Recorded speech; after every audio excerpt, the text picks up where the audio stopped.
Okay, in our first example, we're going to investigate right triangle congruence. When any two pairs of corresponding sides are congruent, can you show that two right triangles, triangle ABC and triangle DEF, are congruent? And explain. So case number one, let's say both legs are congruent. Now, let's just differentiate. You have legs of a triangle and you have the hypotenuse of the triangle. So when we're looking at a right triangle, the hypotenuse is the longest side. It will always be opposite of your right triangle. So our hypotenuse is AB. In this triangle, our hypotenuse is DE, which means the legs are the other two sides. So what they're saying is, what if both legs are congruent? So in these two triangles, CB would be congruent to FE, and CA would be congruent to FD. So how can we show that the two triangles are congruent? Well, because we already know that these are both right angles, and from the right angle theorem, we know that right angles are congruent, we have two sides in the included angle, two sides in the included angle. So through the SAS, side angle side congruence theorem, we could show that those two triangles are congruent. All right, well, that seems like, yeah, thanks, Mrs. Youngberg. I think we already knew that. Let's look at case two. What if one leg and the hypotenuse are congruent? So in this case, maybe I'll say CB is congruent to FE, and now the hypotenuse, AB, is congruent to DE. How can we show that the two triangles are congruent? Well, we have two congruent sides, but this is a non-included angle, and that's not one of our triangle congruence theorems if you have two sides in a non-included angle. So we can't use a triangle congruence theorem for this. So how could we show that these triangles are congruent? And really what it comes down to, and this is more work than we want to do, but we could use the Pythagorean theorem.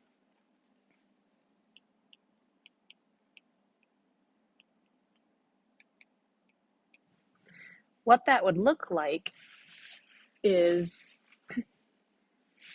let's see. One thing to note with triangles, do you see how we have angle A right here? We would label the side opposite that with a lowercase a. So we have side A. Angle B, the side opposite B would get a label of lowercase b. And side C, or angle C, the side opposite, would get a lowercase c.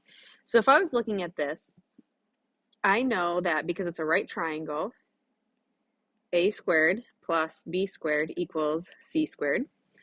In the second triangle, well, we have two congruent sides, so FE is congruent to CB, so I would label that as an A, just because if they're congruent, they're going to have the same labels. And then AB is congruent to DE. AB is labeled with a C, so I'm going to go ahead and label DE with a C. And then we have our missing side that we don't know. Let's just go ahead and call it E. So we could show, or Pythagorean theorem in this example would be a squared plus e squared equals c squared. If I were to solve this first one for the side we don't know anything about, side B, I would subtract a squared from both sides. So b squared is equal to c squared minus a squared. Similarly, in the second triangle, if I were to want to solve for the side that we don't know anything about, E, I could solve for e squared by subtracting a squared from both sides. So e squared is equal to c squared minus a squared. And then through substitution, you see how b squared is equal to c squared minus a squared, and e squared is also equal to c squared minus a squared. So that means that b squared must equal e squared. If you square root both sides, we're getting b equal to e. If b is equal to e, there's my third congruent side, and now I can use side, side, side to say that the triangles are congruent. Well, who wants to do all that work, right? So we have, because this is so consistent, this will always work out. we can bypass that, and the mathematicians, we are thankful for them, came up with something called a hypotenuse-leg theorem. If the hypotenuse and one leg of a right triangle are congruent to the hypotenuse and leg of another triangle, then the triangles are congruent.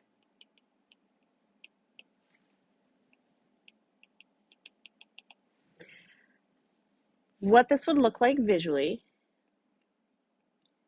is you have to have, this only applies to right triangles. So we have to be very clear. Hypotenuse leg applies to right triangles. What they're saying is if, here I should probably put some labels. Triangle A, B, C, triangle D, E, F. If the leg, well actually let's start with the hypotenuse. If the hypotenuse of one right triangle is congruent to the hypotenuse of another right triangle, and one of the legs are congruent, that's enough to say we have congruent triangles. We could show they're congruent and prove that through all that work we did with the Pythagorean theorem, but it will work out every single time. So they just bypassed and came up with a new theorem that says if you have right triangles and the hypotenuse and leg are congruent to the hypotenuse and leg of the other one, that means that triangle ABC is congruent to triangle DEF by the hypotenuse leg theorem.